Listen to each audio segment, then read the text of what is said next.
강남역 교보문고 빌딩 앞. 가을 햇살이 투명한 유리벽을 타고 부서지며 복잡하게 얽힌 도시의 소음을 희미하게 감싸 안고 있었다. 혜주에게 이 공간은 익숙한 안식처였다. 북적이는 사람들 속에서 홀로 고독할 수 있는 도시의 묘한 역설이 존재하는 곳. 조금 전 그녀는 한 달에 한 번 있는 책 모임을 끝내고 교보문고에 들렀었다. 모임의 주제였던 알베르 캄메 엘레레인저에 대해 격렬한 토론을 벌인 탓인지 머릿속이 산발적으로 흩어진 활자들로 가득했다. 그녀는 서점 안을 거닐며 토론에서 미처 정리하지 못한 생각들을 차분히 가라앉히려 했다. 인간 존재의 부조리, 무의미함 속에서 찾아야 할 자기만의 의미. 서점의 조용한 공기는 사색하기에 더할 나위 없이 좋았다. 몇 권의 시집과 에세이 코너를 훑어보고 신간 코너의 표지들을 무심히 넘기다가 문득 화장실에 들러야겠다는 생각에 발길을 돌렸다. 서점을 나와 빌딩 내부의 화장실을 이용한 후 그녀는 다시 회전문을 통해 바깥으로 나섰다.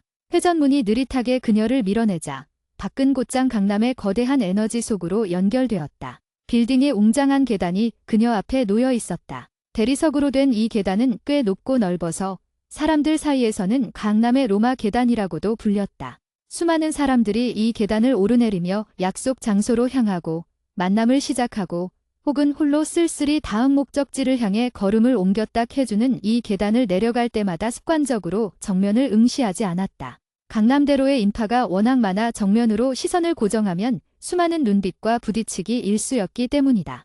그녀는 시선을 사선으로 혹은 멀리 떨어진 빌딩의 옥상 쪽으로 흐트려 놓으며 내려왔다. 마치 무대 위의 배우가 관객석을 직접 보지 않고 멀리 허공을 응시하며 연기하는 것처럼. 그것은 38년이라는 시간을 살면서 터득한 도시인의 자연스러운 방어기제 같은 것이었다. 두세 걸음 정도 내려왔을까? 왼쪽 옆쪽, 그러니까 계단의 난간 너머, 그녀를 향해 고정된 듯한 시선이 느껴졌다. 힐끔거리는 것이 아니라 무언가를 끈기 있게 바라보는 듯한 묘한 압력이었다. 누군가 나를 쳐다보고 있나? 순간적인 의문이 뇌리를 스쳤지만 혜주는 이내 그 느낌을 무시했다. 강남은 누구나 누군가를 쳐다보고 또 누군가에게 쳐다보이는 곳이니까. 새로 나온 옷을 입은 모델 같은 사람인가 보지. 아니면 길을 묻고 싶은 사람인가. 별다른 의미를 부여하지 않고 그녀는 계단의 마지막 단을 밟았다. 아스팔트 바닥에 발이 닿는 순간 그녀는 강남역 방향으로 몸을 틀어 걸음을 옮기기 시작했다. 주말 오후 교보문고에서 강남역 11번 출구로 향하는 길은 언제나 사람들로 붐볐다. 그녀는 블루종 점퍼의 소매를 한 번 더 끌어올리며 보폭을 넓혔다. 다음 목적지인 학원 건물까지 늦지 않으려면 조금 서둘러야 했다. 그때 그녀의 걸음 속도와 완벽하게 일치하는 발소리 하나가 오른쪽 옆에서 따라붙었다. 저기요. 낮은 톤의 목소리. 왠지 모르게 외향적이고 거리낌이 없어 보이는 느낌의 발성이었다. 혜주는 별다른 경계심 없이 고개를 살짝 돌려 옆을 확인했다. 그녀의 옆에는 키가 꽤 큰 남자가 걷고 있었다. 그는 짙은 파란색 캡모자를 눌러 쓰고 있었고 등에는 검은색 백팩을 메고 있었다. 복장은 전체적으로 스포티했고 잘 관리된 운동화를 신고 있었다. 얼굴은 전체적으로 하얀 편이었고 눈빛은 예상외로 평범하고 순해 보였다. 30 후반에서 40 초반으로 보이는 어른 남자의 느낌. 딱히 잘생겼다거나 인상적이라기보다는 강남 거리에서 흔히 볼 수 있는 깔끔하고 평범한 남자의 모습이었다. 그가 그녀를 향해 약간의 미소를 지으며 다시 입을 열었다. 그 교보문고. 다녀오셨어요.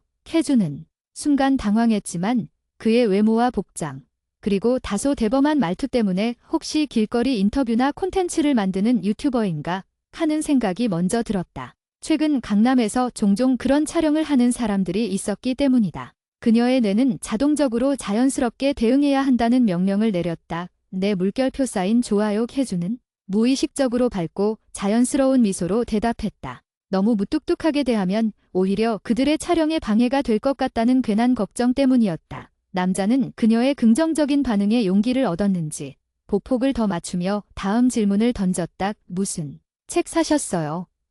질문에 혜주는 잠시 멈칫했다. 책을 사지 않았는데 머릿속에서 혼란이 일었지만 곧 이 상황이 유튜버의 콘텐츠일 수도 있다는 판단이 더 크게 작용했다. 어쩌면 교보문고에서 나온 사람에게 무작위로 말을 걸어 반응을 보는 일종의 소셜 실험일지도 모른다고 생각했다.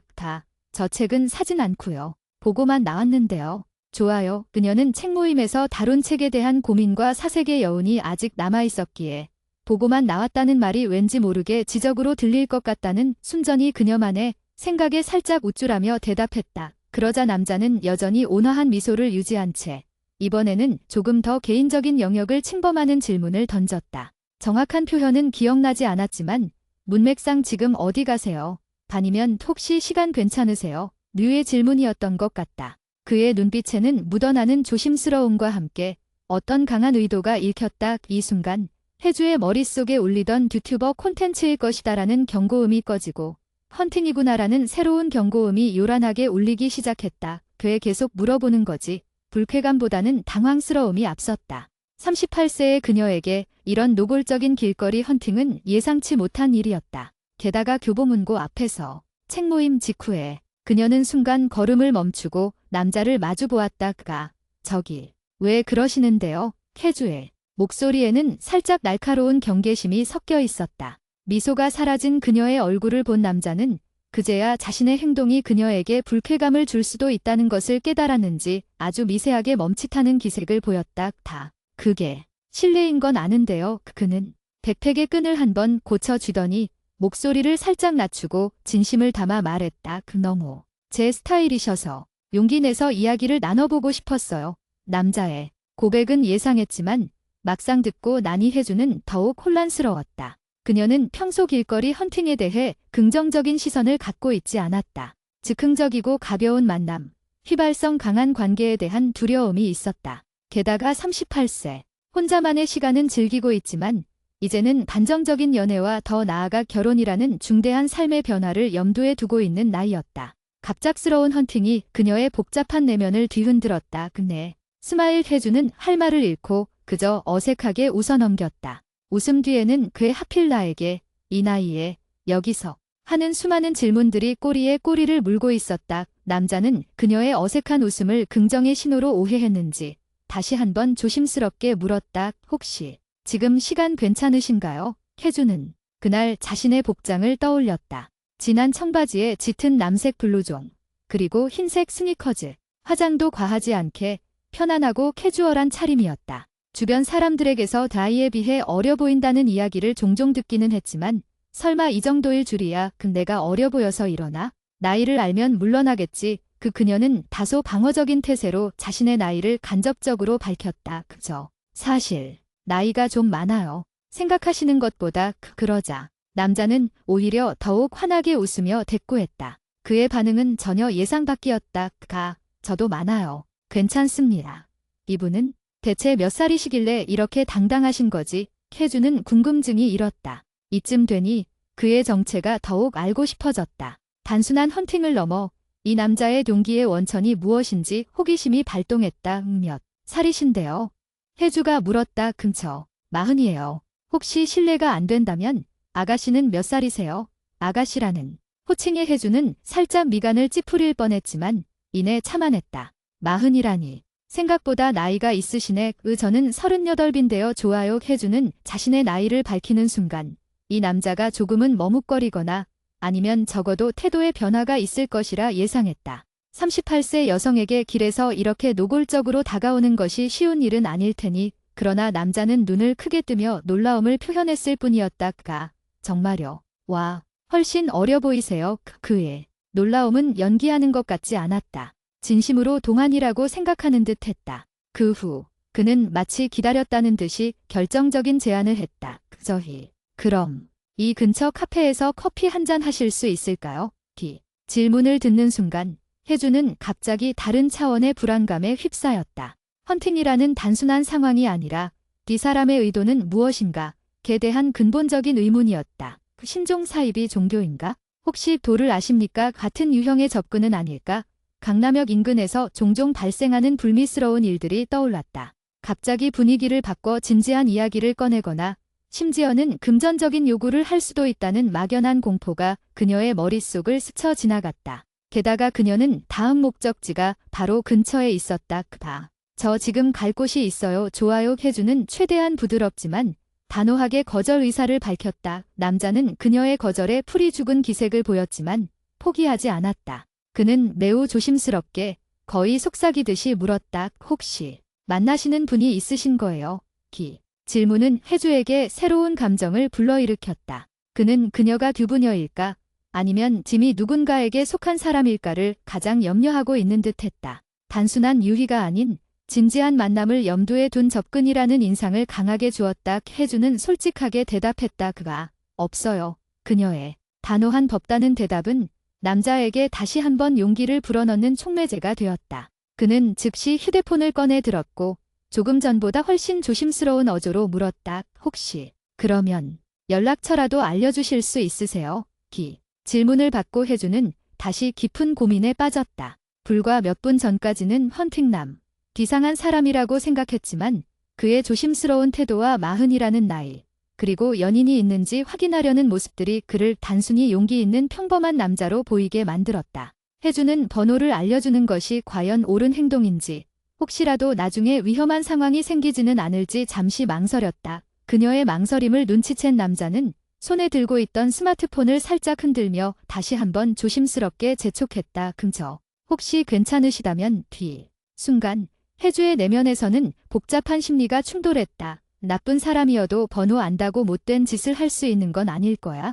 어차피 마음에 안 들면 차단하면 그만이지. 이 남자는 왜 나에게 이렇게 집착하는 걸까? 정말로 내가 마음에 드는 걸까? 마흔에 38살의 여자를 길에서 헌팅하는 용기는 어디서 나오는 걸까? 가장 강했던 감정은 호기심이었다. 이 예기치 않은 상황의 결말을 알고 싶다는 인간적인 궁금증. 그리고 어쩌면 나이가 많은 나에게도 이런 일이 생기는구나 하는 씁쓸하면서도 미묘하게 설레는 자존감 회복의 순간이었을지도 모른다. 결국 혜주는 번호를 불러주기로 결정했다. 네, 그럼 불러드릴게요. 남자는 매우 신중한 태도로 그녀의 번호를 휴대폰에 입력했다. 그녀는 번호를 또렷하게 불러주었고 그는 재차 확인했다. 그 010XXXXXXXX 맞으신가요? 혜주는 너무 자세히 그의 휴대폰 화면을 들여다보는 것이 왠지 쑥스러워 대충 앞자리가 맞게 입력된 것을 확인하고 고개를 끄덕였다. 내 물결표 쌓인 좋아요 번호.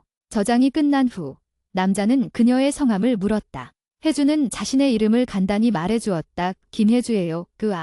김혜주님. 저는 김민준이라고 합니다. 제 번호는 010YYYYYYYY예요. 저장했어요. 그들의 대화는 여기까지였다. 혜주는 이제 곧 왼쪽으로 꺾어 자신이 가야 할 학원 건물 쪽으로 걸음을 옮겨야 했다. 그녀는 민준 씨를 향해 고개를 살짝 숙이며 가벼운 눈인사를 건넸다. 그럼 저는 이만 가볼게요. 네. 조심히 가세요. 김혜주님. 그녀는 왼쪽으로 꺾어 걸음을 옮겼고 민준 씨는 그녀가 완전히 시야에서 사라질 때까지 그 자리에 서서 그녀의 뒷모습을 바라보다 있었다. 혜주는 꺾어 걸으면서도 뒤통수가 왠지 모르게 뜨거워지는 기분을 느꼈다. 학원 건물 로비에 도착한 후 혜주는 잠시 멈춰서서 숨을 골랐다. 그녀의 심장은 여전히 두근거리고 있었다. 대체 이게 무슨 일이야? 그녀는 방금 전의 상황을 곱씹었다. 강남역 교보문고 계단에서부터 시작된 시선, 용기 있는 접근, 나이에 대한 솔직한 고백, 그리고 마지막에 연락처 교환까지. 모든 것이 너무나 갑작스럽고 비현실적이었다. 혜주는 평소 이런 일이 생기면 늘 자기 자신을 되돌아보는 경향이 있었다. 내가 혹시 부족했나? 내가 행동을 잘못했나? 내가 별로였나? 헌팅의 대상이 되었음에도 불구하고 그녀는 나의 가치에 대한 회의감부터 느꼈다. 이런 경우는 대체 왜 그러는 걸까?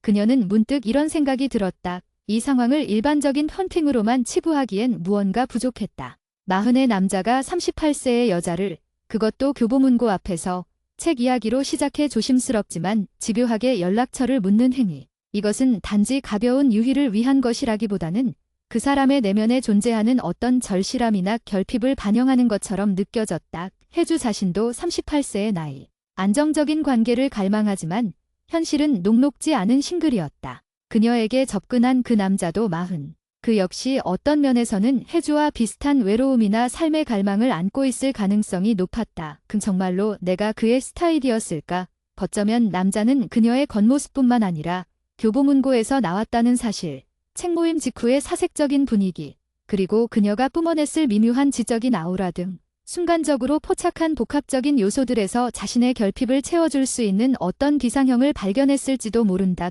혹은 마흔이라는 나이에 접어들면서 이제 더 이상 가만히 있을 시간이 없다는 절박함에 사로잡혀 평소에는 절대 하지 않았을 용기 있는 행동을 감행했을 수도 있다. 평소에 그는 소심했지만 혜주를 보는 순간 기회를 놓치면 안 된다는 강렬한 충동에 사로잡혔을 수도 있다는 것이다. 혜주는 휴대폰을 꺼내 방금 저장된 김민준이라는 이름을 잠시 응시했다. 이름 옆에는 번호가 찍혀 있었다. 이 번호는 단순한 숫자가 아니라 40의 남자와 38세의 여자가 강남의 복잡한 길거리에서 충동적으로 맺은 아주 사적이고 미묘한 관계의 시작을 상징했다. 그녀는 복잡한 마음으로 학원 강의실 문을 열었다. 그녀의 삶에 불쑥 뛰어든 이 김민준이라는 존재가 앞으로 어떤 의미가 될지 그녀는 알 수 없었다. 다만 확실한 것은 그날 오후의 짧은 만남이 그녀의 일상에 잔잔한 파문을 일으켰다는 사실이었다. 책 모임에서 토론했던 칸메 부조리처럼 예측할 수 없는 삶의 우연과 충동이 그녀의 삶에 새로운 장을 열어젖힌 순간이었다. 그녀는 강의를 듣는 내내 교보문고 계단 아래에서 느꼈던 그 남자의 시선, 그리고 그의 조심스러운 목소리를 머릿속에서 지울 수 없었다. 나는 왜 그의 번호를 알려주었을까? 그것은 단순한 호기심을 넘어 그녀 자신의 삶에 대한 무의식적인 탈출구를 찾는 행위였을지도 몰랐다. 쳇바퀴처럼 돌아가는 일상, 안정적이지만 지루한 싱글의 삶에서 갑작스럽게 등장한 이 미지의 남자는 그녀에게 미세한 빌탈의 가능성을 제시했다. 그녀는 강의가 끝난 후 다시 한번 그의 번호를 확인했다. 문자를 보내야 할까? 아니면 그가 먼저 연락할 때까지 기다려야 할까? 수많은 생각이 교차했지만 그녀는 일단 휴대폰을 가방에 넣었다. 그고서는 나부터 진정해야 해. 그녀는 강남대로를 걸으면서 자신이 방금 경험한 일을 마치 소설의 한 장면처럼 객관화하려고 애썼다. 38세의 여성과 40세의 남자가 교보문고 앞에서 만나다. 그것은 그녀의 평범한 일상에 던져진 작은 돌멩이였다. 그 돌멩이가 어떤 파문을 만들어낼지는 오직 시간이 알려줄 문제였다. 밤이 깊어질수록 그녀의 호기심은 더욱 커져갔다. 그 남자는 어떤 사람일까? 직업은? 취미는? 왜 하필 그 순간, 그 장소에서 그녀에게 접근했을까? 이 모든 질문들은 그녀의 잠 못 이루는 밤을 예고하는 서국과도 같았다. 그리고 그날 밤 11시 30분. 그녀의 휴대폰에 알림음이 울렸다. 김민준, 안녕하세요. 오늘 교보문고 앞에서 만났던 김민준입니다. 혹시 방해될까 봐 조심스럽게 연락드립니다. 늦은 시간 죄송해요. 오늘 혜주님을 뵙고 저는 꽤 용기를 많이 냈습니다. 혹시 괜찮으시면 내일 저녁에 짧게라도 뵐 수 있을까요? 문자를 읽는 혜주의 얼굴에 묘한 미소가 번졌다. 그가 먼저 연락해왔다. 그녀가 예상했던, 그러나 동시에 기대했던 전개였다. 그는 정말로 진심이었던 걸까? 혜주는 침대에 기대어 한참을 고민했다. 그의 연락은 단순한 헌팅의 후속 조치라기보다는 신중하게 고른 단어들에서 묻어나는 진심 같은 것이 느껴졌다. 용기를 많이 냈다는 고백은 그녀의 마음을 미세하게 움직였다. 혜주 역시 38세의 나이에 새로운 만남에 용기를 내야 할 시점이었다. 그녀는 답장을 보낼까 말까 망설이다가 문득 이 만남을 조금 더 특별한 것으로 만들고 싶다는 충동을 느꼈다. 평범한 데이트가 아니라 그가 왜 자신에게 접근했는지, 그리고 그가 어떤 사람인지 진솔하게 알아볼 수 있는 만남. 김혜주, 안녕하세요. 민준 씨. 연락 주셔서 감사합니다. 갑작스러웠지만 저도 놀랍고 재미있는 경험이었어요. 좋아요. 내일 저녁은 조금 어려울 것 같고요. 혹시 민준 씨가 저에게 왜 그렇게 말을 걸었는지, 그리고 제가 민준 씨의 스타일이라는 것이 정확히 어떤 의미인지 차분히 이야기를 들어보고 싶어요. 복잡한 이야기라면 사람이 너무 많은 저녁보다는 혹시 주말 낮 시간 괜찮으신가요? 혜주는 이렇게 답장하면서 이 만남의 주도권을 자신이 잡았다는 느낌에 살짝 만족했다. 주말 낮 시간이라는 제안은 만남의 성격을 가볍지 않고 진지한 대화의 장으로 유도하는 효과가 있었다. 얼마 지나지 않아 답장이 왔다. 김민준, 네, 혜주님. 주말 낮 시간 정말 감사드립니다. 혜주님이 왜 그러셨는지에 대한 제 진심을 솔직하게 말씀드릴게요. 제가 먼저 시간이 되는 대로 다시 연락드리겠습니다. 다시 한번 연락할 기회를 주셔서 감사합니다. 혜주는 그의 답장을 읽고 미소를 지었다. 그녀의 질문에 대해 회피하지 않고 진심을 솔직하게 말씀드리겠다는 그의 태도는 그녀에게 신뢰를 주기에 충분했다. 그래, 한번 만나보자. 40의 남자와 38세의 여자가 교보문고 앞에서 시작된 인연. 이 부조리한 만남이 어떤 의미를 가질지 혜주는 침대에 누워 천장을 바라보았다. 강남의 오후, 평범했던 하루가 한 남자의 용기 있는 접근으로 인해 완전히 새로운 차원으로 바뀌어 있었다. 그녀의 마음속에는 이제 칸메 부조리 대신 김민준이라는 이름이 새로운 질문을 던지며 자리를 잡았다. 금요일 밤, 혜주는 김민준 씨와의 주말 약속을 잡고 난 후 잠 못 이루는 밤을 보냈다. 그녀가 바라는 것은 단순한 연애나 헌팅의 성공 여부가 아니었다. 그녀를 사로잡은 것은 그 사람은 누구인가, 그리고 왜 나인가? 라는 근본적인 질문이었다. 민준 씨는 토요일 오후 2시에 강남역 근처의 조용하고 분위기 좋은 카페에서 만나자고 제안했다. 혜주는 흔쾌히 수락했다. 토요일 오전, 혜주는 평소보다 훨씬 더 신경 써서 옷을 골랐다. 과하게 꾸미지 않으면서도 자신의 나이와 분위기에 맞는 우아함을 살리려고 노력했다. 베이지색 니트 원피스에 톤 다운된 카멜색 코트, 그리고 낮은 굽의 앵클 부츠를 신었다. 화장도 은은하게, 하지만 눈매에 깊이를 주었다. 오후 1시 50분, 혜주는 약속 장소인 카페 앞에 도착했다. 통유리로 되어 있어 내부가 훤히 들여다보이는 곳이었다. 이미 그가 와 있을까 하는 생각에 그녀는 심장이 다시 한번 두근거렸다. 창밖으로 보니 안쪽 구석 테이블에 파란색 캡모자를 벗은 민준 씨가 앉아 있었다. 그는 그녀가 보았던 스포티한 복장 대신 짙은 네이비색 블레이저와 깔끔한 면바지를 입고 있었다. 단정하고 지적인 분위기가 풍겼다. 첫날의 스포티한 복장과는 또 다른 느낌이네. 혜주는 속으로 생각하며 카페 문을 열고 들어섰다. 딸랑. 문에 달린 종이 울리자 민준 씨가 고개를 들어 그녀를 바라보았다. 그의 얼굴에는 온화하면서도 긴장한 듯한 미소가 어렸다. 그는 자리에서 벌떡 일어나 그녀를 맞았다. 혜주, 님, 와주셔서 정말 감사합니다. 민준 씨, 안녕하세요. 혜주는 살짝 목례하며 테이블로 다가섰다. 그는 그녀가 코트를 벗을 수 있도록 센스 있게 의자를 빼주었다. 혹시 많이 기다리셨어요? 혜주가 물었다. 아니요. 방금 도착했어요. 혹시 혜주님 오시는 길에 불편함은 없으셨고요?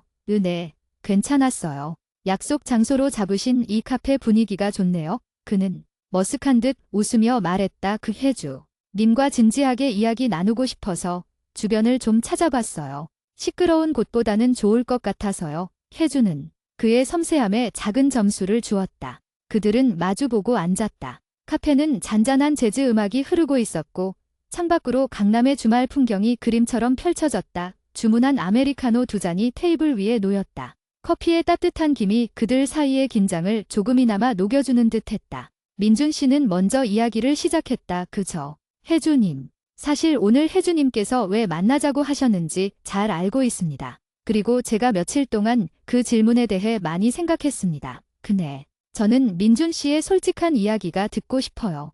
혜주는 커피잔을 살짝 들었다 놓으며 그를 응시했다. 특히 왜 하필 저였는지, 그리고 제가 민준 씨의 스타일이라는 말이 정확히 어떤 의미였는지요. 민준 씨는 잠시 망설이는 듯했지만 이내 결심한 듯 깊은 숨을 내쉬었다. 사실 제가 혜주님께 처음 말을 건 날 저는 꽤 심적으로 힘든 상태였습니다. 직장에서 큰 프로젝트를 하나 마쳤는데 결과는 좋았지만 과정에서 너무 소진되어 번아웃이 온 것 같았어요. 그리고 마흔이 되니 삶의 방향에 대한 고민이 많아지더군요. 안정된 직장, 경제적인 여유는 있지만 정작 중요한 내 사람이 없다는 외로움이 컸습니다. 그의 고백은 예상치 못한 결핍에서 출발하고 있었다.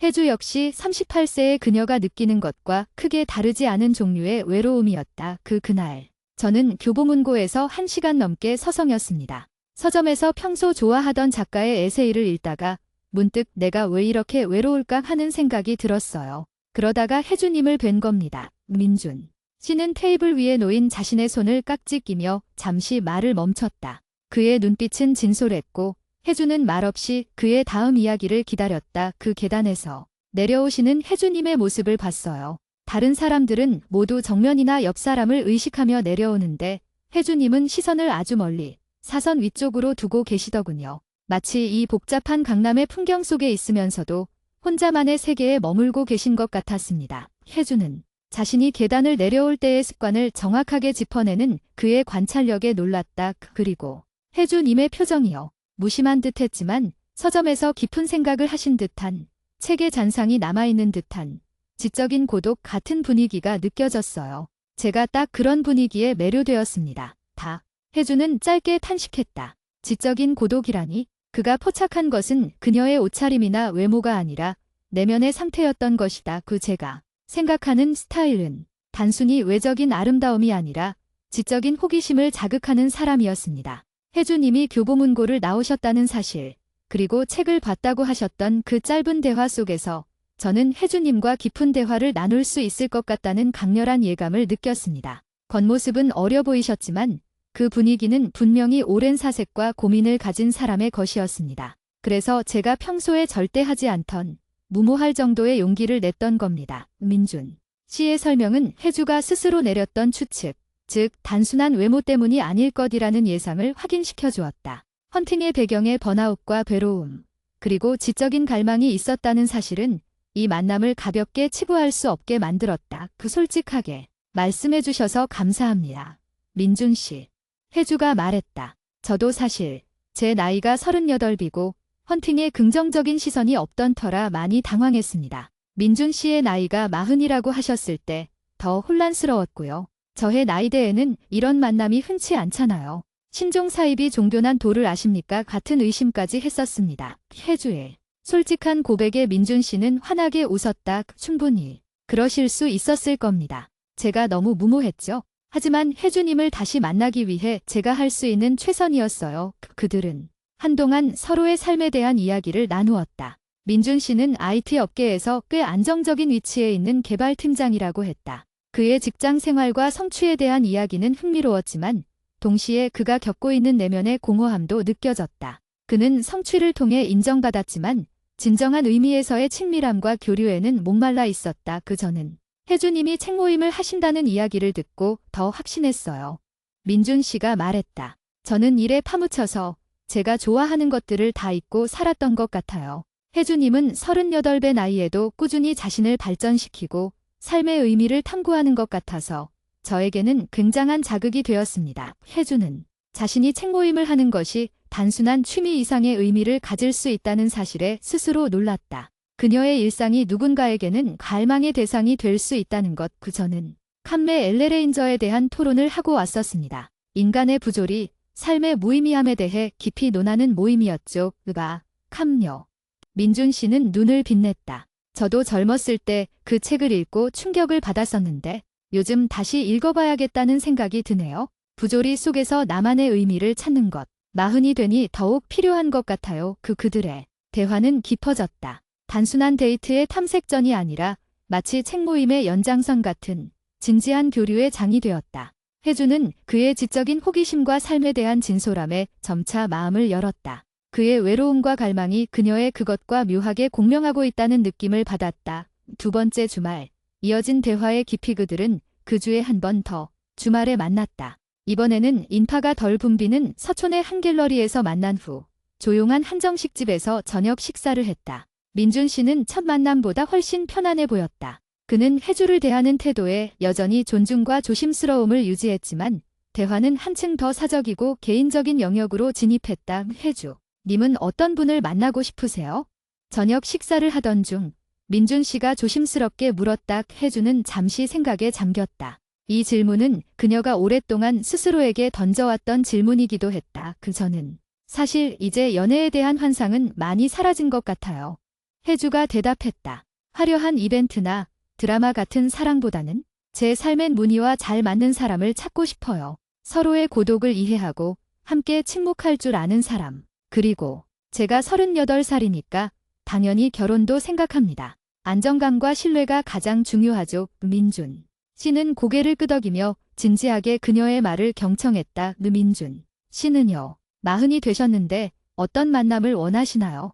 혜주가 되물었다. 저는 혜주님과 비슷합니다. 제가 혜주님에게 접근했을 때 느꼈던 그 갈망은 단순히 괴로움을 해소할 여자친구를 찾는 것이 아니었어요. 저는 제 삶의 깊이를 나눌 수 있는 파트너를 찾고 싶었습니다. 제 직업은 늘 논리와 숫자로 가득 차 있어서 제 감성적인 부분, 인간적인 고뇌를 나눌 통로가 필요했어요.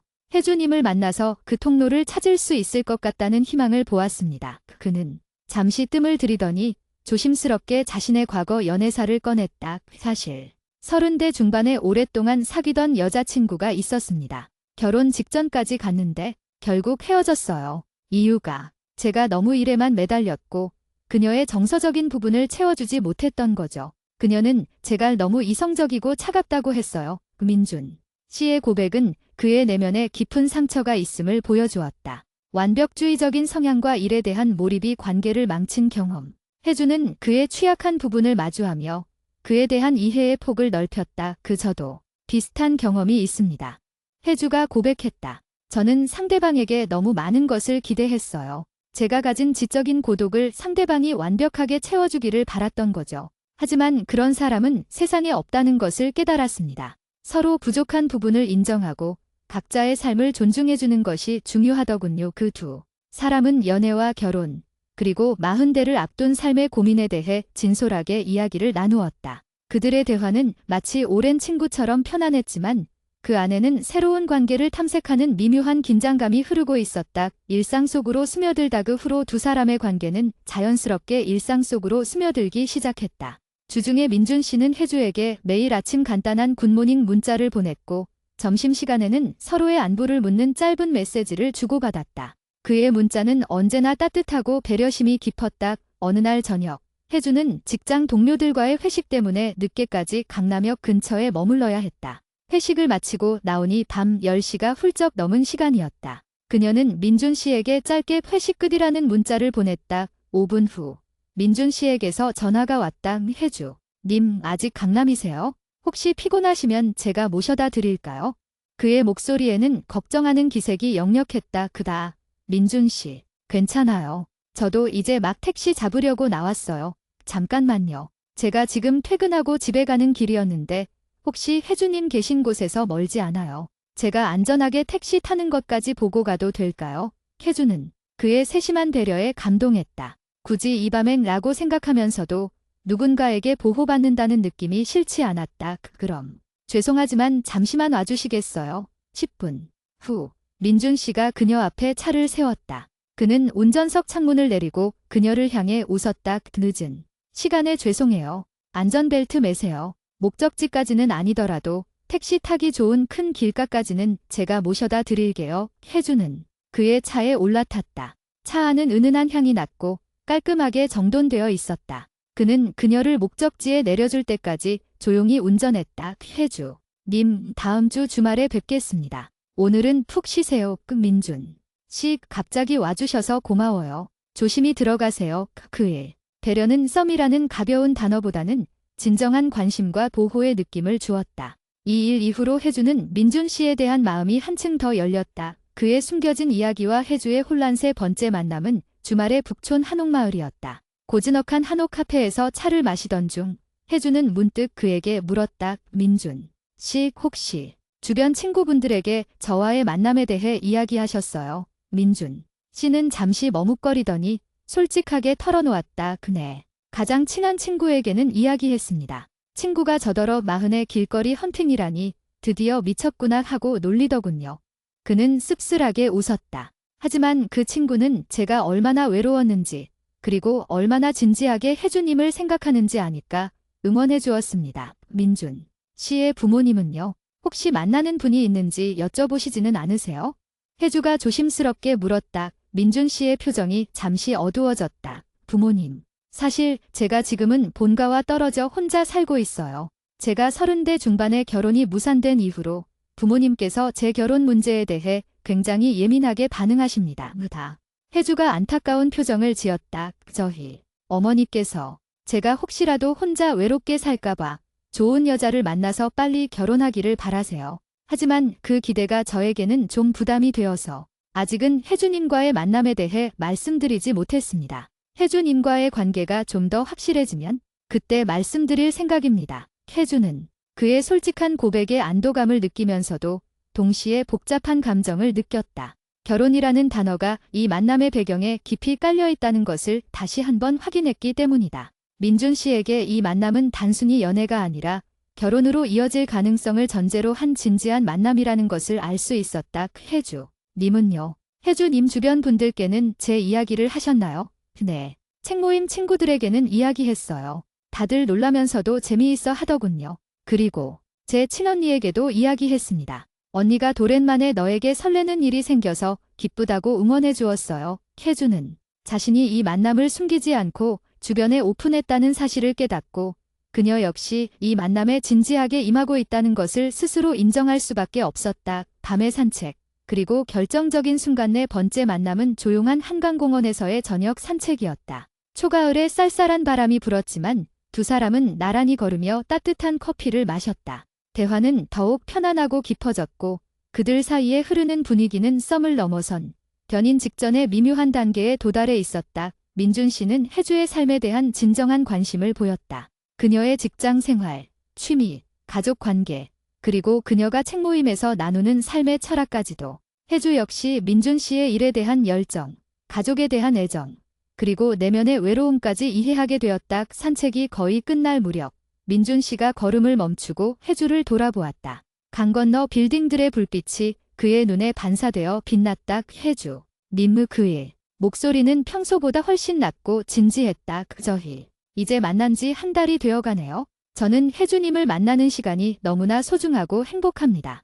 혜주님이 저에게 주시는 지적인 자극과 따뜻한 위로, 제가 오랫동안 갈망했던 것들입니다. 혜주는 말없이 그의 진심 어린 고백을 들었다. 저는 혜주님을 단순한 헌팅의 결과물로 생각하지 않습니다. 저는 혜주님을 제 인생의 중요한 사람으로 맞이하고 싶습니다. 그래서 민준 씨는 깊은 숨을 내쉬더니 용기를 냈다. 혜주 님, 저랑 진지하게 연애를 시작해 주시겠어요? 제가 혜주님의 삶의 무늬에 맞춰 최선을 다해 사랑하고 신뢰를 드릴게요. 저의 나이에는 가볍게 시작할 필요가 없다는 것을 잘 압니다. 결혼까지 생각하고 책임감 있게 만나고 싶습니다. 그의 고백은 그녀의 예상 범위 안에 있었지만 결혼이라는 단어가 포함된 진지한 제안은 그녀의 심장을 강하게 울렸다. 38세의 그녀에게 40의 남자가 건네는 이 고백은 단순히 감정적인 울림을 넘어 현실과 미래를 함께 제시하는 것이었다. 혜주는 그의 눈을 깊이 바라보았다.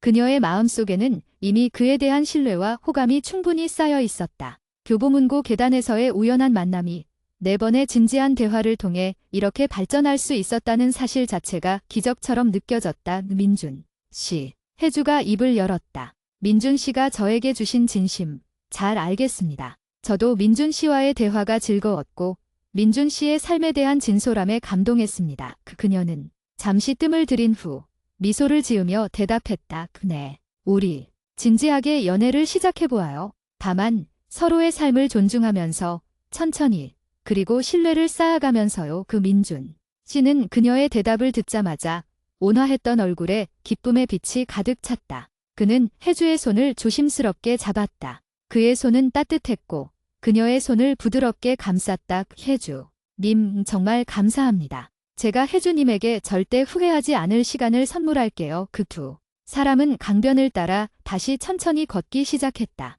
이제 그들은 단순한 만난 지 한 달 된 썸남썸녀가 아니라 미래를 함께 바라보는 변인이 되었다. 혜주는 문득 처음 민준 씨에게 번호를 불러주던 순간을 떠올렸다. 이런 경우는 대체 왜 그러는 건지 알 수 있을까요? 라고 스스로에게 던졌던 질문. 이제 그 질문에 대한 답은 명확해졌다. 그것은 민준 씨의 괴로움과 갈망, 그리고 혜주엔 지적인 고독이 강남역 교보문고 계단이라는 우연의 공간에서 극적으로 충돌하여 발생한 40을 앞둔 두 남녀의 진솔한 삶의 의미 찾기였다. 그들의 만남은 부조리한 일상 속에서 피어난 가장 현실적이고 진지한 형태의 희망이었다. 민준 씨와 혜주는 공식적인 연인이 된 후 그들의 관계는 놀랍도록 빠르게 안정기에 접어들었다. 그들의 연애는 20대의 불꽃 같은 열정보다는 30대 후반과 40대 초반이 가질 수 있는 성숙함과 깊은 이해를 바탕으로 했다. 매일 밤 잠자리에 들기 전 나누는 30분 정도의 통화는 그날 하루의 피로를 잊게 해주는 시간이었다.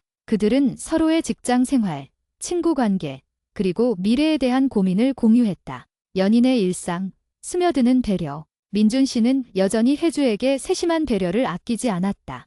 혜주가 퇴근이 늦는 날이면 그는 그녀의 회사 근처까지 운전해서 데리러 오거나 피곤할까 봐 미리 택시비를 송금하며 안전 귀가를 당부했다. 그는 혜주가 책 모임이나 다른 자기 개발 활동을 할 때면 절대로 방해하지 않고 그녀의 시간을 존중해 주었다. 한 번은 혜주가 감기에 심하게 걸린 적이 있었다. 민준 씨는 아침 일찍 약국 문을 열자마자 약을 사들고 따뜻한 죽과 비타민이 가득 담긴 과일 바구니를 혜주의 집 앞에 몰래 두고 갔다.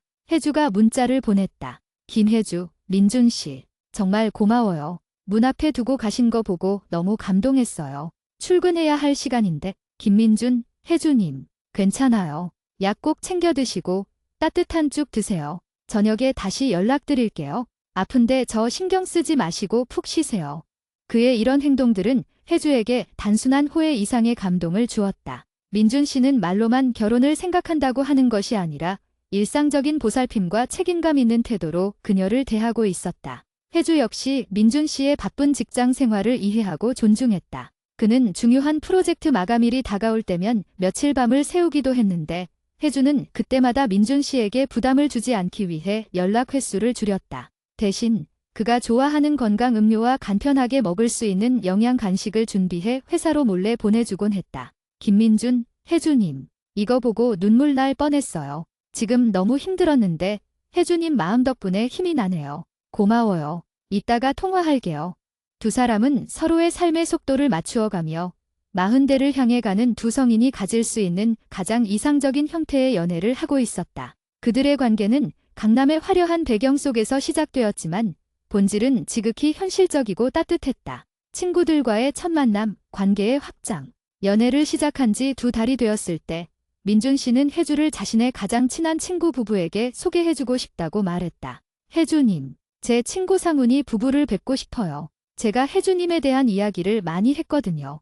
혜주님을 꼭 뵙고 싶다고 하네요. 혹시 이번 주 주말 저녁 괜찮으세요?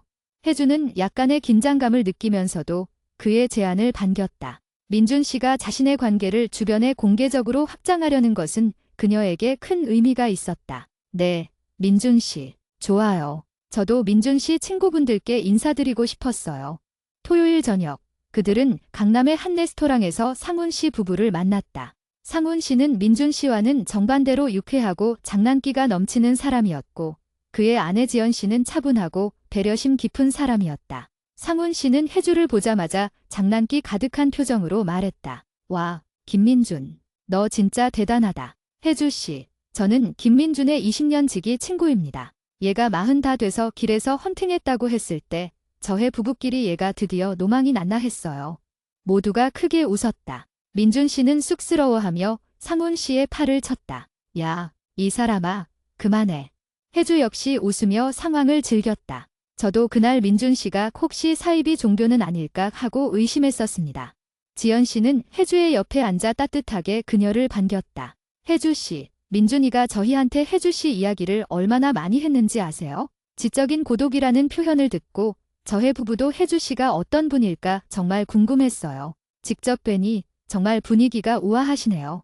이 만남을 통해 혜주는 민준 씨가 주변 사람들에게 얼마나 신뢰받는 사람인지 알 수 있었다. 상훈 씨 부부는 민준 씨의 진지함과 성실함을 끊임없이 칭찬했고 혜주와의 만남에 대해 진심으로 축하해 주었다. 특히 그들이 혜주에게 결혼에 대한 기대감을 간접적으로 표현했을 때 혜주는 이 관계가 단순한 연애를 넘어 미래를 향해 나아가고 있다는 것을 다시 한번 실감했다. 현실의 벽, 부모님과의 만남 준비, 친구들에게 관계를 공개한 후 민준 씨는 다음 단계로 부모님께 혜주를 정식으로 소개하고 싶다고 말했다.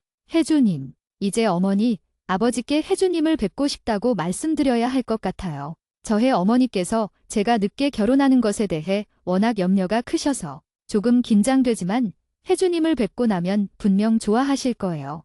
민준 씨의 부모님은 혜주에게도 큰 현실적인 과제였다. 그녀 역시 38세의 나이였고 소개팅이나 자연스러운 만남을 통해 만난 것이 아닌 길거리 헌팅이라는 특이한 경로를 통해 만났기 때문에 부모님께 어떻게 설명해야 할지 걱정이 앞섰다. 민준 씨는 어머니와의 전화 통화 후 혜주에게 조심스럽게 이야기를 전했다. 혜주님, 어머니께서 이번 주 일요일에 뵙자고 하세요. 다만 저의 어머니께서 혜주님께 몇 가지 여쭤보고 싶은 것이 있으신 것 같아요. 네, 어떤 것이요?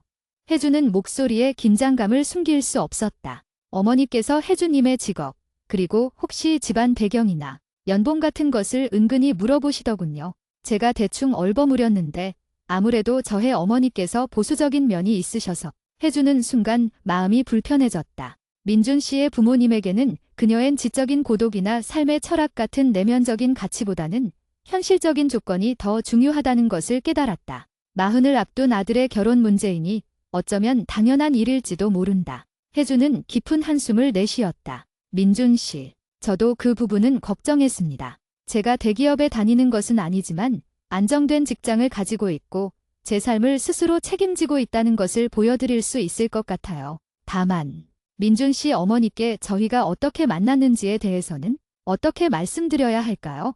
민준 씨는 잠시 생각에 잠겼다. 제가 생각하기에는 반은 지인의 소개로 책 모임에서 우연히 만났다고 말씀드리는 게 좋을 것 같아요. 교보문고 계단에서 만났다고 말씀드리면 어머니께서 혜주님을 가볍게 보실까 봐 걱정입니다. 저희가 얼마나 진지하게 만나고 있는지 저희가 잘 보여드리면 되잖아요. 혜주는 그의 제안에 동의했다. 현실의 벽 앞에서 그들의 로맨틱한 길거리 헌팅 스토리는 잠시 숨겨두는 것이 현명한 선택이라고 판단했다. 알겠습니다. 민준 씨. 그럼 민준 씨가 말씀하신 대로 지인 소개로 책 모임에서 만났다고 말씀드릴게요. 첫 상견례, 긴장 속의 만남. 일요일 점심. 혜주는 민준 씨와 함께 그의 부모님 댁 근처의 고급 한정식집으로 향했다. 혜주는 심플하면서도 단정한 디자인의 한복 정장을 입었고 민준 씨는 깔끔한 정장 차림이었다. 식당 문 앞에서 민준 씨는 혜주의 손을 잡고 그녀의 긴장을 풀어주려고 애썼다. 혜주님, 너무 긴장하지 마세요. 어머니, 아버지는 저만 믿고 따라와 주시는 분들이에요. 혜주님이 저에게 얼마나 좋은 사람인지 제가 잘 말씀드릴게요. 혜주는 그의 손을 꼭 잡았다. 네, 민준 씨, 고마워요. 방으로 들어서자 민준 씨의 부모님이 그들을 맞았다. 민준 씨의 아버지는 인자한 미소를 짓는 온화한 분이셨고 어머니는 깔끔하고 기품 있는 인상이었지만 눈빛에서는 약간의 날카로움과 경계심이 느껴졌다. 인사가 끝나자마자 민준 씨의 어머니가 먼저 혜주에게 질문을 던졌다. 혜주 양, 민준이한테 이야기 많이 들었어요. 참 단정하고 예쁘시네요. 저의 민준이가 늦도록 결혼을 못해서 저의 마음고생이 심했습니다. 이제라도 좋은 분 만나서 얼마나 다행인지 몰라요. 어머니, 과찬이십니다. 민준 씨가 저에게 잘해주셔서 저도 늘 감사하고 있어요. 혜주가 조심스럽게 대답했다. 혜주 양이 하시는 일은 어떤 일인가요? 민준이한테는 교육 관련 딜이라고 들었는데 혜주는 자신이 운영하는 작은 온라인 콘텐츠 교육 플랫폼과 프리랜서로 진행하는 강연에 대해 차분하게 설명했다. 네, 어머니. 저는 현재 제 전공을 살려서 성인들을 대상으로 하는 자기개발 콘텐츠를 제작하고 온라인으로 강의를 진행하고 있습니다. 소규모지만 안정적으로 운영되고 있어요. 어머니는 혜주의 설명을 들으면서 연신 고개를 끄덕였지만 질문은 더욱 현실적인 부분으로 이어졌다. 아무래도 민준이가 40이 넘었고 혜주 양도 나이가 적지 않으니 저희는 빨리 결혼해서 아이도 낳고 안정된 가정을 꾸리기를 바랍니다. 혹시 혜주 양은 결혼에 대한 생각은 어떠신지요? 혜주는 당황하지 않고 미리 준비한 답변을 꺼냈다. 네, 어머니. 저도 민준 씨와의 만남을 가볍게 생각하지 않습니다. 민준 씨의 진솔함과 책임감에 끌렸고 저 역시 안정된 결혼 생활을 원하고 있습니다. 다만 저희가 만난 지 얼마 되지 않았으니 저의 두 사람이 서로를 더 깊이 이해하는 시간을 가진 후 차분하게 결혼 준비를 진행하고 싶습니다. 민준 씨의 아버지가 그때서야 개입했다. 허허, 부부가 될 사람들이니 서로 이해하는 시간이 충분히 필요하지. 영순 씨, 너무 재촉하지 마시오. 민준 씨의 어머니는 아버지를 흘깃 쳐다보더니 마지막 질문을 던졌다. 혜주 양, 미안하지만 혹시 집안 분위기는 어떤가요? 형제는 몇 명이나 있는지, 혹시 빚이나 경제적인 어려움은 없는지. 혜주는 순간적으로 모멸감을 느꼈지만 이내 평정심을 되찾았다. 이것이 현실의 무게였다. 어머니, 저는 부모님 두 분 다 계시고 언니 한 명이 있습니다. 부모님께서는 은퇴 후 평범하게 지내고 계시고요. 저는 현재 강남 근처에 제 명의의 작은 오피스텔을 가지고 있습니다. 빚은 전혀 없으며 제 수입으로 생활을 안정적으로 유지하고 있습니다. 혜주의 솔직하고 당당한 답변에 민준 씨의 어머니는 만족스러운 표정을 지었다. 그녀는 그제야 긴장을 풀고 혜주에게 따뜻한 미소를 보냈다. 아이고, 혜주 양. 참 똑 부러지네요. 민준이가 좋은 사람 만났습니다. 기특하네, 기특해. 식사 후 민준 씨의 부모님은 혜주에게 직접 뜬 목도리를 선물하며 애정을 표시했다. 그들의 첫 만남은 긴장감 속에서 시작되었지만 혜주의 솔직함과 당당함으로 성공적으로 마무리되었다. 새로운 도전, 동거에 대한 고민. 부모님과의 만남 이후 민준 씨는 혜주에게 한 단계 더 진지한 제안을 했다. 혜주님, 이제 저의 부모님도 혜주님을 뵙고 마음을 놓으셨어요. 저의 결혼에 대해 좀 더 구체적으로 이야기하고 싶습니다. 네, 민준 씨, 저도 좋아요. 그런데 혜주가 말을 흐렸다. 혹시 저의 결혼 전에 짧게라도 동거를 해보는 것이 어떨까요? 저희 둘 다 나이가 적지 않고 결혼은 단순히 감정적인 결합이 아니잖아요. 서로의 생활 습관, 잠자리 습관, 경제관념 등 현실적인 부분을 미리 맞춰보고 싶어요.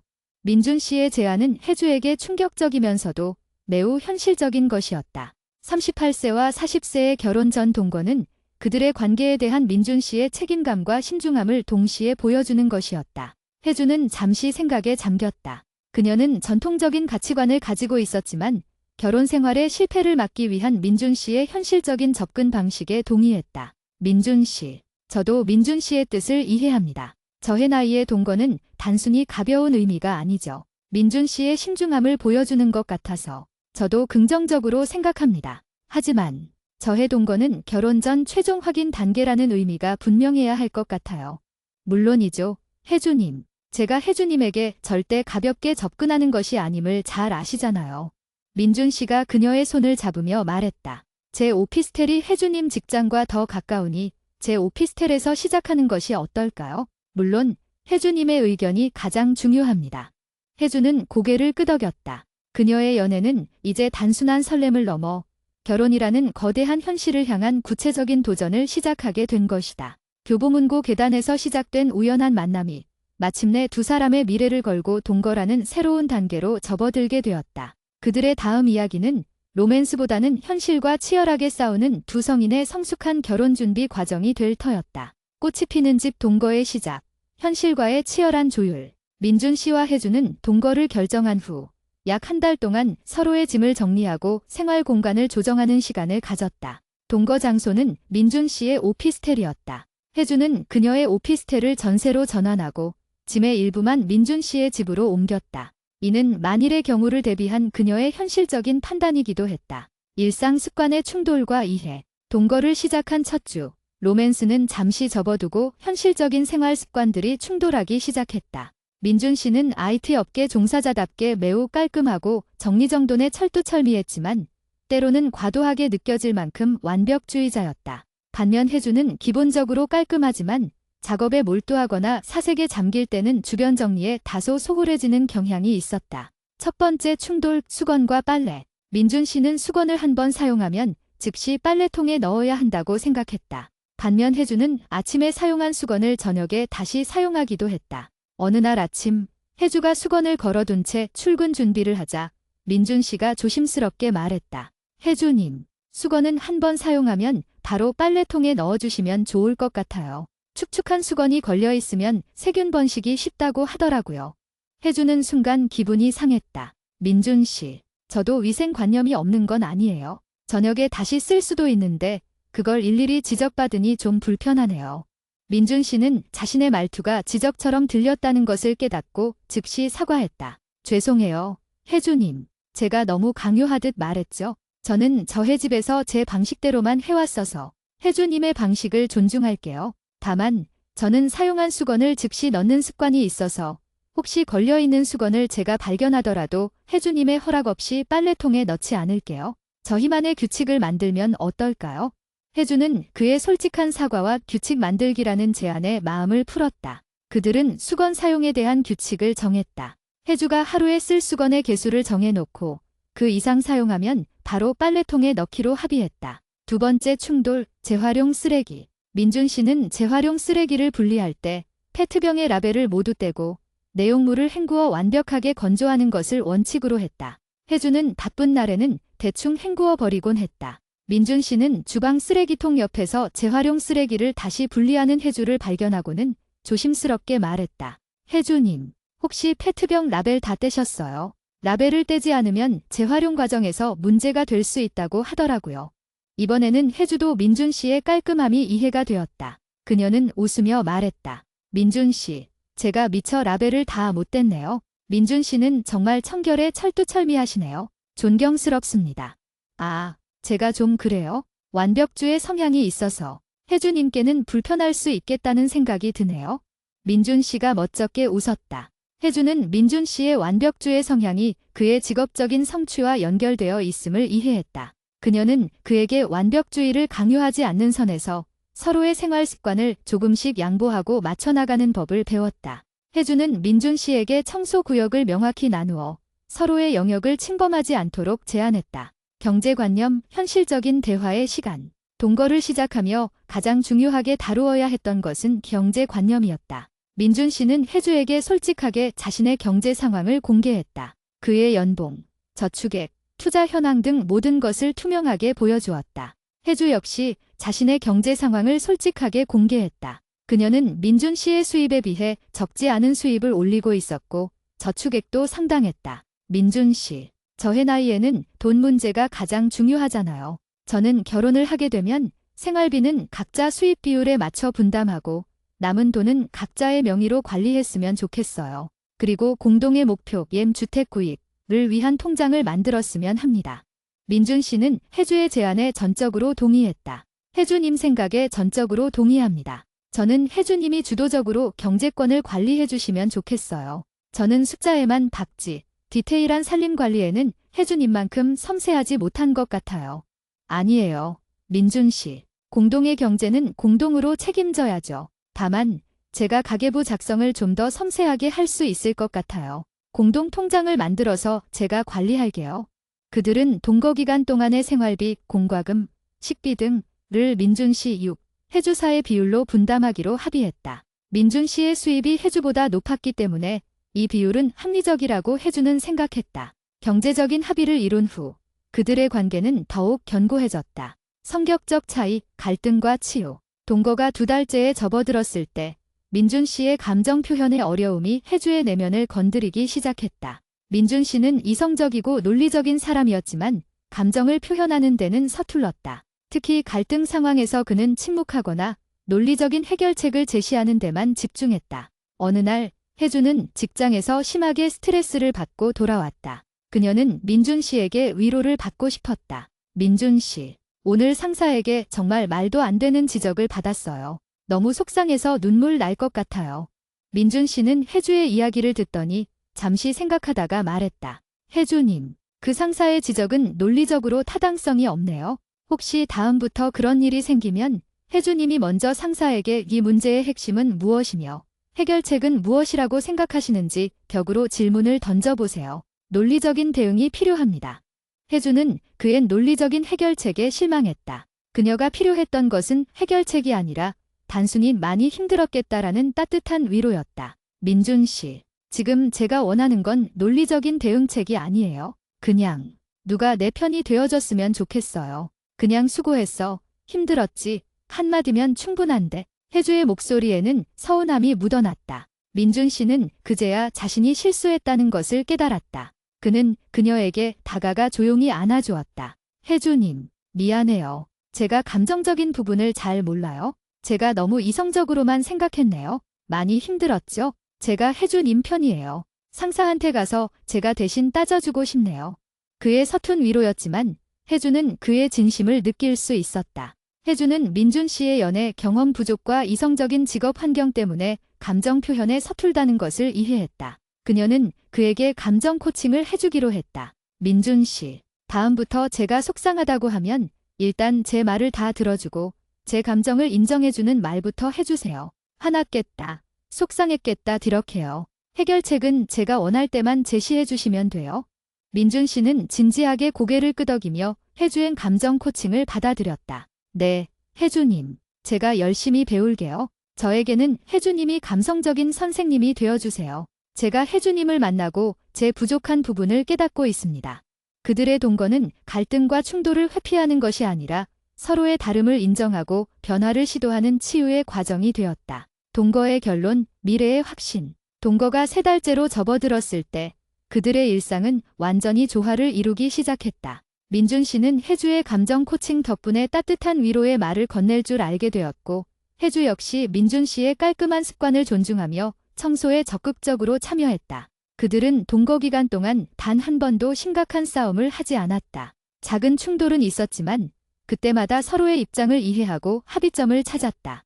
혜주는 민준 씨가 결혼을 전제로 한 동거의 약속을 성실하게 이행하고 있음을 확인했다. 어느 날 저녁, 식사를 마친 후 민준 씨가 혜주에게 진지하게 물었다. 혜주님, 저의 동거가 벌써 석 달이 되었네요. 혜주님은 이 동거에 대해 어떻게 생각하세요? 혜주님의 솔직한 의견을 듣고 싶어요. 혜주는 따뜻한 차를 마시며 미소 지었다. 민준 씨, 처음에는 걱정도 많았지만 저는 이 동거가 저희에게 정말 필요했다고 생각해요. 저희가 서로 얼마나 다른 사람인지 알게 되었고 동시에 그 다름을 어떻게 사랑할 수 있는지 배웠어요. 그녀는 민준 씨의 손을 잡으며 말했다. 저는 민준 씨와 평생을 함께할 준비가 되었습니다. 민준 씨는 저에게 가장 안정적이고 신뢰할 수 있는 파트너예요.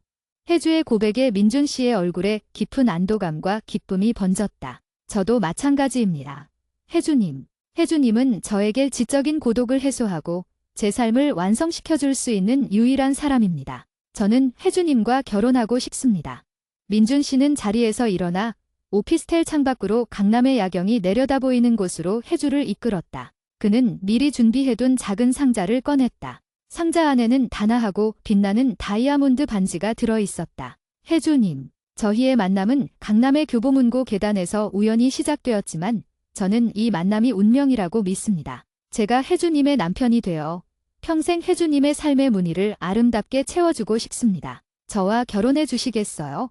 혜주는 눈물을 글썽이며 고개를 끄덕였다. 그녀의 38년 인생에서 가장 드라마틱하고 동시에 가장 현실적인 프러포즈였다. 네, 민준 씨, 결혼할게요. 고마워요. 저에게 용기를 내어 말을 걸어주셔서. 민준 씨는 혜주의 손가락에 반지를 끼워주었다. 반지는 혜주의 손에 완벽하게 맞았다. 그들은 강남의 야경을 배경으로 서로를 따뜻하게 안아주었다. 이제 그들의 다음 단계는 결혼 준비라는 새로운 현실을 향한 여정이었다. 우연히 필연이 된 순간이었다. 반지 영원의 약속, 삶의 무늬를 완성하다. 혜주와 민준 씨는 동거를 성공적으로 마무리하고 결혼을 공식적으로 선언했다. 프러포즈 이후 그들의 관계는 더욱 확고해졌고 이제는 두 가족의 결합이라는 현실적인 과제에 직면했다. 상견례와 결혼 준비의 난제. 가장 먼저 해결해야 할 것은 양가 부모님의 정식 상견례였다. 민준 씨의 부모님은 혜주를 마음에 들어 하셨지만 결혼 과정에 대한 기대치가 높았다. 혜주의 부모님은 민준 씨의 성실함과 안정적인 직업에 만족했지만 딸의 행복을 최우선으로 생각하셨기에 신중했다. 상견례의 긴장감. 양가 부모님의 상견례는 서울의 한정식집에서 진행되었다. 분위기는 처음에는 화기애애했지만 예물과 예단, 그리고 신혼집 문제로 인해 미묘한 긴장감이 돌았다. 민준 씨의 어머니는 대화 도중 자연스럽게 예단에 대한 기대를 내비쳤다. 혜주 양, 우리 민준이가 늦게 장가가는 만큼 혜주 양 쪽에서 성의를 보여주시면 좋겠어요. 저희도 해줄 만큼은 할 생각이지만 격식을 갖춰주면 좋겠네요.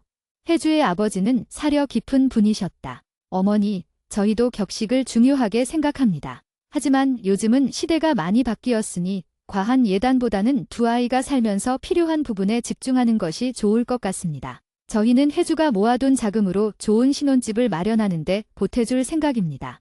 혜주와 민준 씨는 이미 동거를 통해 서로의 경제 상황을 투명하게 공유하고 있었기에 상견례 전에 예물과 예단을 간소화하기로 합의했었다. 그들은 부모님들의 의견을 조율하기 위해 적극적으로 나섰다. 어머니, 아버지, 저희는 이미 두 사람이 상의해서 예물과 예단은 최소화하고 그 비용으로 신혼집 마련에 보태기로 결정했습니다. 양가 부모님께는 정말 죄송하지만 저희의 뜻을 존중해 주시면 감사하겠습니다. 민준 씨가 단호하지만 예에 바르게 말했다. 혜주 역시 민준 씨의 말에 힘을 실었다. 네, 어머님. 저희가 행복하게 잘 사는 모습으로 보답하겠습니다.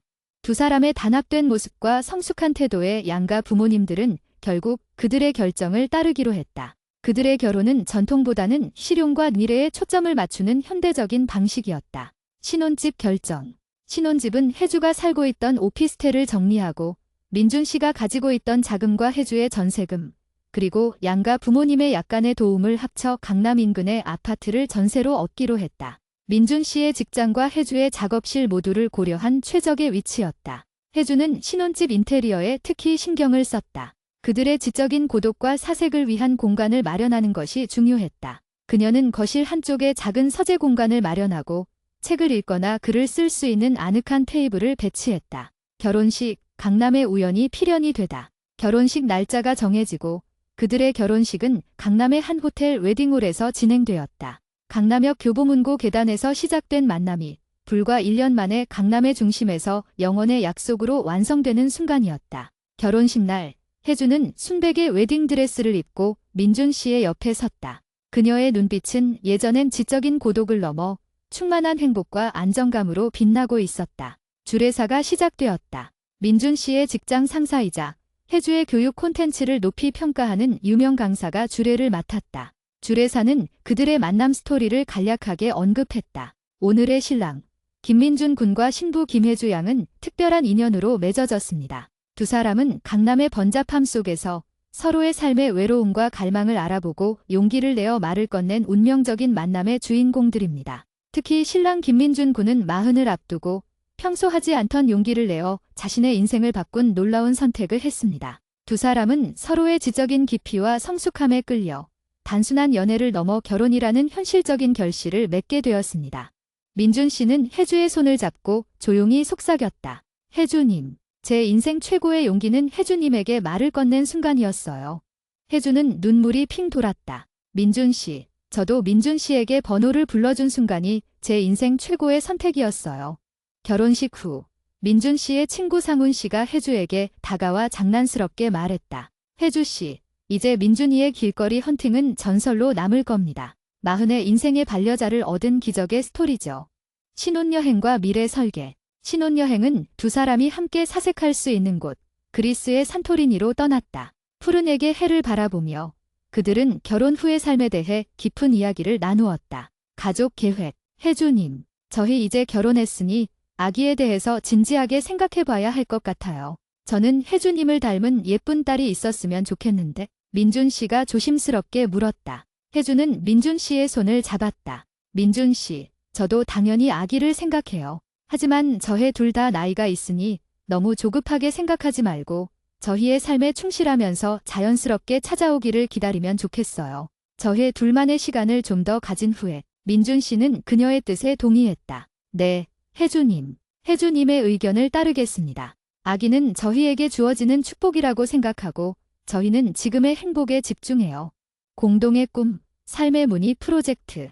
혜주와 민준 씨는 단순한 부부 관계를 넘어 공동의 삶의 문의 프로젝트를 기획했다. 민준 씨는 IT 전문가로서 혜주의 온라인 교육 콘텐츠 플랫폼을 확장하는 데 기술적인 지원을 하기로 했다. 혜주는 민준 씨의 논리적이고 체계적인 사고방식을 활용하여 콘텐츠의 질을 높이는 데 집중했다. 민준 씨, 저희가 처음 만났을 때 민준 씨가 제게서 지적인 고독을 읽어냈다고 했잖아요. 저희는 이제 그 고독을 함께 채워나가며 세상의 다른 외로운 사람들에게도 삶의 무늬를 아름답게 수놓을 수 있는 방법을 알려주는 콘텐츠를 만들고 싶어요. 좋은 생각이에요. 혜주님, 저는 기술적인 구현을 담당하고 혜주님은 콘텐츠를 담당하면 완벽한 시너지를 낼 수 있을 거예요. 저희의 만남 자체가 이미 부조리한 일상 속에서 의미 찾기라는 칸메 철학을 실현한 것과 같잖아요. 그들은 신혼여행지에서 지적인 성숙함과 관계의 안정성을 찾는 거에 대한 새로운 교육 콘텐츠의 큰 그림을 그렸다. 그들의 결혼은 단순히 두 사람의 행복을 위한 것이 아니라 그들의 경험과 지식을 세상과 나누는 공동의 사명이 되었다. 결론, 우연에서 필연으로, 부조리에서 의미로. 강남역 교보문고 계단에서 시작된 혜주와 민준 씨의 만남은 혜주가 처음 던졌던 "그런 경우는 대체 왜 그러는 건지?" 라는 질문에 대한 가장 완벽하고 아름다운 답변이 되었다. 그들의 만남은 왜 일어났는가? 결핍의 공명, 마흔을 앞둔 민준 씨의 번아웃과 외로움, 그리고 38세 혜주의 지적인 고독과 안정에 대한 갈망이 완벽하게 공명했기 때문이다. 용기의 가치, 민준 씨가 평소의 이성적인 성향을 깨고 용기를 냈고 혜주가 호기심이라는 본능에 따라 번호를 불러주는 종기로 화답했기 때문이다. 내면적 가치, 두 사람이 외모나 조건보다는 지적인 깊이, 삶의 무늬, 그리고 진솔함이라는 내면적 가치를 중요시했기 때문이다. 그들의 헌팅은 감정이 아닌 철학에서 시작되었다. 현실적인 성숙함, 동거라는 현실적인 단계를 거쳐 서로의 다름을 조율하고 결혼이라는 책임감 있는 미래를 약속하는 성숙함을 보여주었기 때문이다. 혜주는 이제 더 이상 자신이 부족했나, 별로였나 하는 자기 회의에 빠지지 않았다. 민준 씨는 그녀가 가진 지적인 고독이 누군가에게는 가장 매력적인 스타일이 될 수 있음을 증명해 주었다. 혜주와 민준 씨는 신혼집 거실의 작은 서재에서 나란히 앉아 함께 책을 읽거나 각자의 일에 몰두했다. 그들의 침묵은 더 이상 외로움의 침묵이 아니었다. 그것은 서로의 존재를 인정하고 존중하는 함께하는 고독, 가장 깊은 형태의 친밀감이었다. 창밖으로 강남의 복잡한 야경이 펼쳐졌지만 그들의 작은 아파트 안은 평화롭고 따뜻했다. 강남역이라는 번잡하고 부조리한 도시 공간에서 시작된 우연이 두 사람의 삶을 가장 아름다운 필연으로 완성시킨 것이다. 그들의 이야기는 마흔을 앞둔 두 성인이 스스로의 삶에 던진 가장 진지한 질문이자 그 질문에 대한 가장 성숙한 해답이었다. 그들은 서로의 삶의 무늬를 영원히 함께 수놓기로 약속했다. 이야기 끝.